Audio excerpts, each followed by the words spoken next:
വളരെ വലിയ സന്തോഷത്തോടു കൂടിയാണ് ഞാൻ നിങ്ങളെ അഭിമുഖീകരിക്കുന്നത്.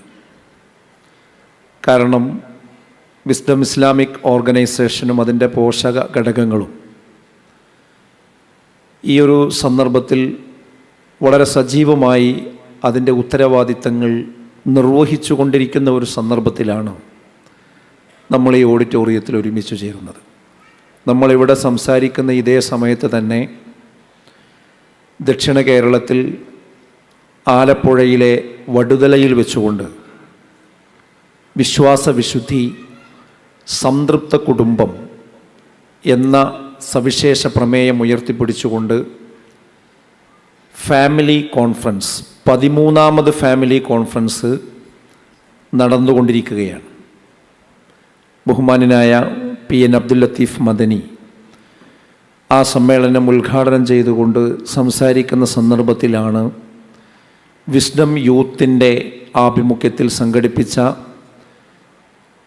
പരിഷ്കരിക്കാത്ത മതം എന്ന കാലിക പ്രസക്തമായൊരു വിഷയം ഉയർത്തിപ്പിടിച്ചുകൊണ്ട് ഇവിടെ ഡയലോഗും ഉദ്ഘാടനം ചെയ്യപ്പെടുന്നത്.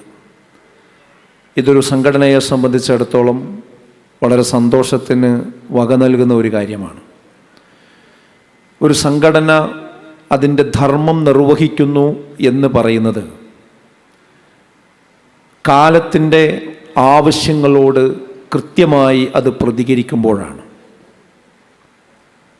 ദാഹം വർദ്ധിക്കുമ്പോഴാണ് വെള്ളത്തിന് വിലയേറുന്നതും രുചിയേറുന്നതും. എത്രമേൽ ദാഹമുണ്ടോ അത്രമാത്രം നമുക്ക് ലഭിക്കുന്ന വെള്ളത്തിന് മൂല്യം നമുക്ക് വർദ്ധിക്കും. എത്രമേൽ നമുക്ക് വിശപ്പുണ്ടോ അതിനനുസരിച്ച് നമുക്ക് ലഭിക്കുന്ന ഭക്ഷണത്തിൻ്റെ രുചി വർദ്ധിക്കും. ഇതുപോലെ നമ്മുടെ നാട് ഇന്ന് ആവശ്യപ്പെടുന്ന ഒട്ടനവധി വിഷയങ്ങളുണ്ട്, അനുഭവിക്കുന്ന പ്രശ്നങ്ങളുണ്ട്. അതിലേറ്റവും പ്രധാനപ്പെട്ടതാണ് ഒന്ന് കുടുംബവുമായി ബന്ധപ്പെട്ട പ്രശ്നങ്ങൾ. കുടുംബ ജീവിതത്തിൽ ഇന്ന് ഒട്ടനവധി വെല്ലുവിളികളാണ് ഉയർന്നുകൊണ്ടിരിക്കുന്നത്. പല കുടുംബങ്ങളും പുറത്തേക്ക് ശാന്തമാണെങ്കിലും അകത്ത് അഗ്നിപർവ്വത സമാനമായ ഒരു സാഹചര്യമാണ് ഉള്ളത് എന്നത് പത്രങ്ങളിലൂടെ നമ്മൾ വായിക്കുന്ന വാർത്തകളും മീഡിയകളിലൂടെ കാണുന്ന ചിത്രങ്ങളുമൊക്കെ നമ്മെ ബോധ്യപ്പെടുത്തുന്നുണ്ട്. അവിടെയാണ് കുടുംബത്തിൽ സമാധാനമുണ്ടാകാൻ എന്താണ് നാം സ്വീകരിക്കേണ്ടത് എന്ന അജണ്ട മുൻനിർത്തിക്കൊണ്ട് ഫാമിലി കോൺഫറൻസുകൾ നമ്മൾ പ്രഖ്യാപിക്കുന്നത്. അതുകൊണ്ട് തന്നെ അത് ജനങ്ങൾ ഏറ്റുവാങ്ങുകയാണ്. 13ാമത്തെ ഫാമിലി കോൺഫറൻസാണ് ആലപ്പുഴയിൽ നടക്കുന്നത്. ഇതിന് മുമ്പ് 12 നടന്നു. കഴിഞ്ഞ ആഴ്ചയാണ് കാസർഗോഡും അതുപോലെ തന്നെ എറണാകുളത്തും ഒരേ ദിവസം അത് നടന്നത്. എല്ലാ സ്ഥലങ്ങളിലും വർദ്ധിച്ച കുടുംബങ്ങളുടെ പങ്കാളിത്തം കൊണ്ട് ധന്യമായിരുന്നു. അതെന്തുകൊണ്ടാണെന്ന് ചോദിച്ചാൽ ഈ വിഷയം ആളുകൾക്ക് ആവശ്യമാണ് എന്നതുകൊണ്ടാണ്. അതുപോലെ തന്നെയാണ് ഓൺലൈനിലും ഓഫ്ലൈനിലുമായി കുറേ കാലമായിട്ട് ഇസ്ലാം പരിഷ്കരിക്കപ്പെടണം എന്ന് ഇസ്ലാമിന് പുറത്തുള്ളവരും അവരുടെ കുഴലൂത്തുകാരായിട്ട് ഉള്ള സമുദായത്തിലെ ചില വ്യക്തികളും നാമധാരികളായ ആളുകളുമൊക്കെ സാമൂഹ്യ മാധ്യമങ്ങളിലൂടെയും അല്ലാതെയും ഇസ്ലാമിന് എതിരിലുള്ള വിമർശനങ്ങൾ ഉയർത്തിക്കൊണ്ടുവരാറുണ്ട്. എല്ലാം പരിഷ്കരിക്കപ്പെടുന്നു, എന്തുകൊണ്ട് ഇസ്ലാം മാത്രം പരിഷ്കരിക്കപ്പെടുന്നില്ല എന്ന ലളിതമായ ഒരു ചോദ്യമാണ് അവർ ഉന്നയിക്കുന്നത്. എങ്കിലും വിവരക്കേടിൻ്റെ ആഴമാണ് അതിലൂടെ വ്യക്തമാകുന്നത് എന്ന് നമുക്ക് ഓരോരുത്തർക്കും മനസ്സിലാകും. കാരണം ന്യൂനതകളുള്ളതാണ് പരിഷ്കരിക്കേണ്ടത്. നമ്മുടെ ഇന്ത്യയുടെ ഭരണഘടന ഇടക്കിടക്ക് പരിഷ്കരിക്കാറുണ്ട്. 100 ചില്ലാനം അമെൻമെൻറ്റുകൾ അതിൽ വരുത്തിയിട്ടുണ്ട്. അതെന്തുകൊണ്ടാണെന്ന് ചോദിച്ചാൽ അത് മനുഷ്യർ ഉണ്ടാക്കിയതാണ്. അതിന് രൂപം കൊടുത്ത ഡോക്ടർ BR അംബേദ്കർ വരെ പറഞ്ഞു വച്ചിട്ടുണ്ട്, ഇത് മുന്നോട്ട് പോകുമ്പോൾ നമ്മുടെ നാട് മാറ്റം വരുമ്പോൾ ജനങ്ങളുടെ ആവശ്യങ്ങൾക്കനുസരിച്ച് ഇതിൽ അമെൻമെൻറ്റുകൾ വരുത്താം. ഭരണഘടനയിലെ ഒരു ഓപ്ഷൻ തന്നെ അതാണ്. കാലത്തിനനുസരിച്ച് പരിഷ്കരിക്കാനുള്ള ഒരു ഓപ്ഷൻ, ഒരു വിൻഡോ അവിടെ തുറന്നു വച്ചിട്ടുണ്ട്. അതെന്തുകൊണ്ടാണെന്ന് ചോദിച്ചാൽ മനുഷ്യന് വർത്തമാനകാലത്തെക്കുറിച്ച് മാത്രമേ ചിന്തിക്കാൻ കഴിയുകയുള്ളൂ. അല്പം ചരിത്രവും അവൻ്റെ കയ്യിലുണ്ടാകും. മുന്നിലേക്ക് നോക്കുമ്പോൾ അവൻ്റെ വർത്തമാനം മുന്നിൽ വെച്ചുകൊണ്ട് ഭാവിയിലേക്ക് അല്പം കൂടി അവന് നോക്കാൻ സാധിക്കും. എന്നാൽ എന്താണ് ഭാവിയിൽ സംഭവിക്കുക എന്ന് ഉറപ്പിച്ചു പറയാൻ അവനെ കൊണ്ട് നിർവാഹമില്ല. അതുകൊണ്ട് തന്നെ അങ്ങനെയുള്ള പഞ്ചേന്ദ്രിയങ്ങളിലൂടെ മാത്രം കാര്യങ്ങൾ ശേഖരിക്കാൻ കഴിവുള്ള മനുഷ്യനെ സംബന്ധിച്ചിടത്തോളം അവനുണ്ടാക്കുന്ന സിദ്ധാന്തങ്ങളും ആശയങ്ങളും ആദർശങ്ങളും അത് ഇടക്കിടക്ക് പരിഷ്കരിക്കേണ്ടതായിട്ട് വരും. അതിന് നമ്മൾ ആരും കുറ്റം പറയുന്നില്ല. അതങ്ങനെ പരിഷ്കരിക്കപ്പെടണം. എങ്കിൽ മാത്രമേ അത് ആളുകൾക്ക് ആവശ്യമായ രീതിയിൽ ആവശ്യ പൂർത്തീകരണത്തിന് സഹായകമാകുന്ന രീതിയിൽ മുന്നോട്ട് കൊണ്ടുപോകാൻ കഴിയുകയുള്ളൂ. എന്നാൽ ഇസ്ലാം എന്ന് പറയുന്നത് മനുഷ്യനിർമ്മിതമായ ഒരു ദർശനമല്ല. അത് മനുഷ്യനെ സൃഷ്ടിച്ച സ്രഷ്ടാവിൻ്റെ ദർശനമാണ്. ആ സ്രഷ്ടാവാകട്ടെ മനുഷ്യനിൽ നിന്ന്, സൃഷ്ടികളിൽ നിന്ന് തീർത്തും വ്യത്യസ്തനാണ്. ആ സ്രഷ്ടാവ് ത്രികാലജ്ഞാനിയാണ്. കഴിഞ്ഞുപോയതറിയാം, ഇപ്പോൾ നടന്നുകൊണ്ടിരിക്കുന്നതറിയാം, ഇനി ഈ ലോകം എവിടേക്ക് എത്തുമെന്നറിയാം. ആ അള്ളാഹുവിന് അറിയാത്തതൊന്നുമില്ല. അതുകൊണ്ട് തന്നെ ഈ ലോകം എത്ര കാലം ഇവിടെ നിലനിന്നാലും ഈ ലോകം അവസാനിക്കുമ്പോഴുള്ള അവസാനത്തെ ആ കുട്ടിക്കും ആവശ്യമായ നിയമങ്ങൾ കൂടി ഉൾപ്പെടുത്തിക്കൊണ്ടാണ് അള്ളാഹു വിശുദ്ധ വേദഗ്രന്ഥത്തെ, വിശുദ്ധ ഖുർആനിനെ അവതരിപ്പിച്ചിട്ടുള്ളത്. അതുകൊണ്ട് അത് ദൈവികമാണ്, അത് അന്യൂന്യമാണ്, അത് അജയ്യമാണ്, അതൊട്ടും ന്യൂനതകളില്ലാത്തതാണ്. അതുകൊണ്ട് തന്നെ പരിഷ്കരിക്കപ്പെടേണ്ടതാണ്. ന്യൂനതകൾ ഉണ്ടാകുമ്പോൾ മാത്രമേ അതിന് പരിഷ്കരണം ആവശ്യം വരുമായിരുന്നുള്ളൂ. ത്രികാലജ്ഞാനിയായ സർവവും അറിയുന്ന പടച്ചതമ്പുരാൻ ആ അള്ളാഹുവിൽ നിന്ന് ഇറക്കപ്പെട്ടിരിക്കുന്ന ഈ വിശുദ്ധ ഖുർആനും അതുപോലെ തന്നെ തിരുവചനങ്ങളായ ഹദീസുകളും അതിൽ നിന്നുള്ള ഈ ശരീഅത്താവുന്ന ഈ ഇസ്ലാം കാലാതിവർത്തിയായി നിലകൊള്ളുന്നതാണ്. അതുകൊണ്ട് അതിന് ഒരിക്കലും പരിഷ്കരണം ആവശ്യമില്ലാത്തതുമാണ്. ഈ ഒരു ലളിതമായ സത്യത്തെ കൃത്യമായി ഇവിടെ അവതരിപ്പിക്കാൻ ശ്രമിക്കുകയാണ് ഡയലോഗിലൂടെ ചെയ്യുന്നത്.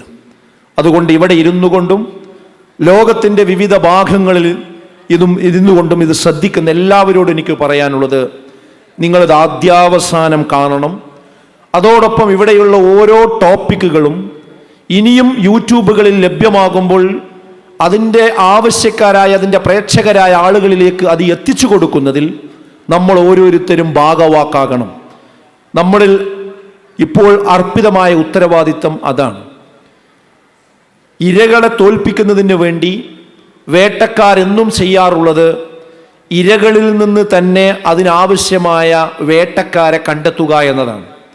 അതാണ് ഇന്ന് മുസ്ലിം സമുദായത്തിനകത്ത് നടന്നുകൊണ്ടിരിക്കുന്നത്.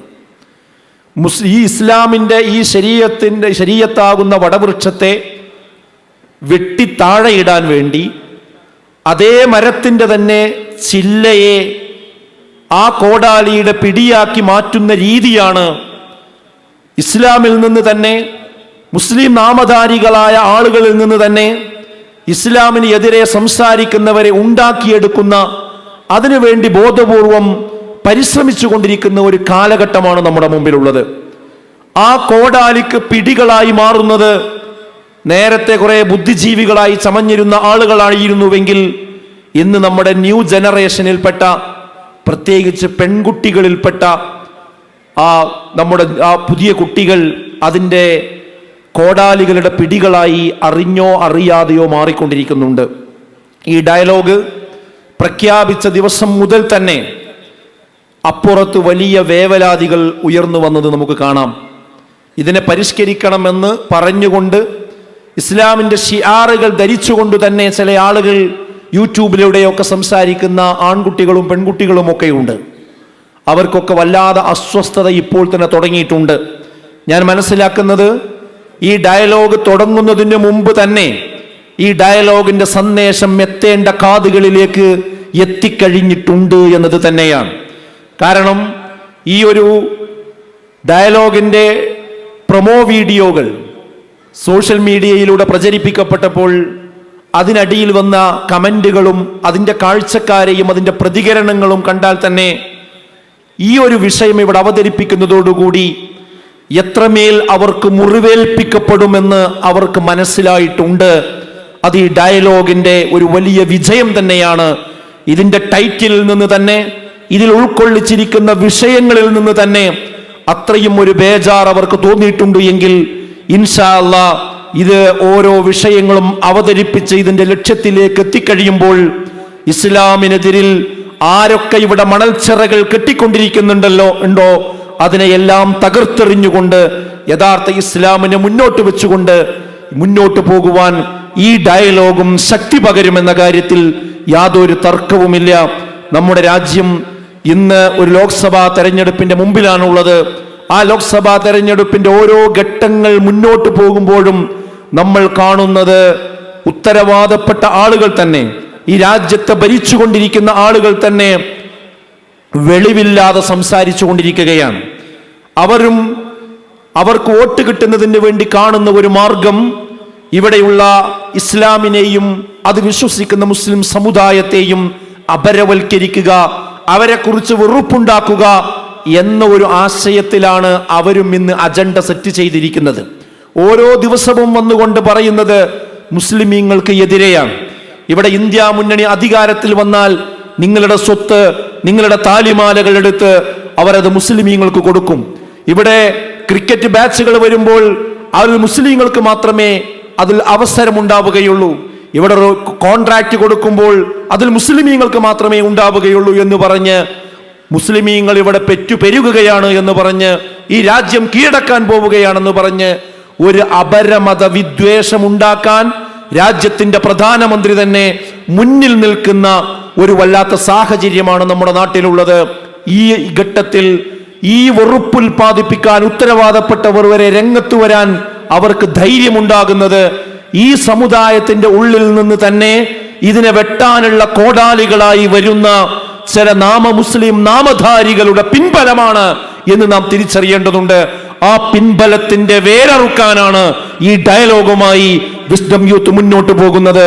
നിങ്ങൾ ഇതിനോടൊപ്പം സഞ്ചരിക്കുക, പ്രാർത്ഥിക്കുക. അള്ളാഹു ഏറ്റവും ഹൈറായ രീതിയിൽ ഈ പരിപാടി മുന്നോട്ട് കൊണ്ടുപോകുമാറാകട്ടെ എന്ന് പ്രാർത്ഥിച്ചുകൊണ്ട് അള്ളാഹുവിന്റെ നാമത്തിൽ ഇത്